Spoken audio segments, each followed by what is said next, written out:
is back in the forest. This is the best retreat I can give to my lungs. My lungs are in ecstasy. They love the fresh air, the pine trees, the fresh right after the rain. Last night it was pouring. The fir trees, the moss, you name it, the birch trees, and this divine music of the forest. A real utter paradise. And you remember one of my talks that talked about a lot of different types of mushrooms and what are these most divine mushrooms, which is the Mr. and Mrs. of the forest, the king and the queen, boletus and lechinum. But I also talked about the ones that you're never supposed to eat. Do you remember what these were? Especially one particular kind, amanitas. And I really wanted to share that particular mushroom with you. Here it is. Looks very tempting, looks very gorgeous, like an innocent lady in her red skirt. Big, fat nose, a very poisonous mushroom. So I just wanted to let you know, if you ever see anything like that, looks probably delicious and tempting, a big, big no. There are many other kinds that are not edible, that are poisonous, very toxic. So be aware, if you ever go to a forest, as I told you, I never recommend you if you never grew up in this culture. Take somebody whom you know, who knows the forest, who knows the mushrooms you should be picking, because you don't want to play this pretty dangerous game, because I told you, in the best case scenario, you will end up in hospital. That's in the best case scenario if you eat a poisonous mushroom. So let's see how my trip was today. Not very productive. My basket is still semi-empty. I did manage to find quite a few these kings of the forest. Boletus, very strong, very robust. It seems like the strongest mushroom in the forest. No wonder this is the most valuable mushroom that we consider in this culture. And then the missus is also somewhere. I did manage to find very teeny tiny in the birch trees. These boletus, they love growing and where oak trees are, some pine trees and moss. And they need a little sunshine. They like to, when there's a little sun, the forest is not as dense. And this teeny tiny, I'm not sure you can see it, but this is the missus, the queen. So she just came probably last night because they grow very fast. Last night it was raining, pouring, and they probably popped overnight. And now it's almost new moon, so it's a great, great time to pick mushrooms. Let me tell you that much. This is the queen, lechinum, as you remember. What else I have to show you? Milk caps. Normally we don't pick them anymore, but I just wanted to give an idea how they look like. These are milk caps. They produce milky substance, and but they're not as valuable. We don't consider it. We can somehow go for these Mr. and Mrs. And then I do have some tintarellas. They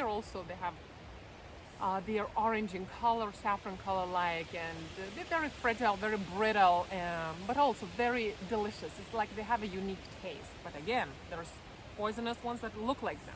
You have to know what you're picking. And what else I have here? So that's pretty much it. Most of them are these boletus.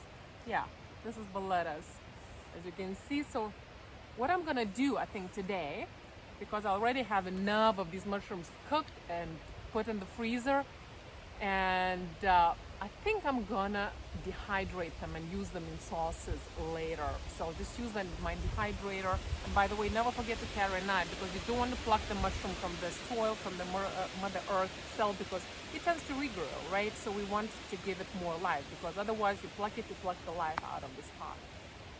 So that's about it. So remember, never pick this. And again, mushrooms full of vitamins, minerals, right? Antioxidant, anti-inflammatory, improving immune system, amino acids, proteins, right? So many reasons to take mushrooms, and in Chinese medicine they're very, very valuable for the entire liver and stomach, as we talked about it in my previous video. And in Ayurveda, it's a little tamasic known, but it keeps you grounded. They're very valued in Asian cultures, by the way, and they're part of the traditional medicines over there. And as I said, one of the great sources for if you're a vegan or vegetarian, because lots of protein there, minerals, vitamins, and increases your immune system, imagine. And a great source of everything, which is a lot of nutrients in them, and especially in those strong balletas or the ones that they showed. I haven't found too many of those latinums. I'm looking for, there is also birch balleta, which is also one of my favorite ones. It's a little slimy cap and it looks yellow underneath. I love it to be toasted on beef. It was the favorite thing for me, one of the favorite things. But I still haven't found one yet. If I found one, I'll share it with you. I haven't found one this year. But I love just hanging out in the forest. For me, the experience of just walking through the forest, enjoying the breeze, the air, love it. You can hear it, the music yourself. It is much better than any other music you probably can get. So for me, this whole experience is just divine. What I find is secondary, is a side effect. Let me tell you that. So again, know what you're picking, know what you're eating, and never go for this or any other poisonous mushrooms because they are very poisonous. Please do know what you're picking. Again, welcome to this beautiful, beautiful divine forest. I share this good energy, good prana, all the divinity of the forest and this beautiful miracles of Mother Nature with you. Welcome to Lena World.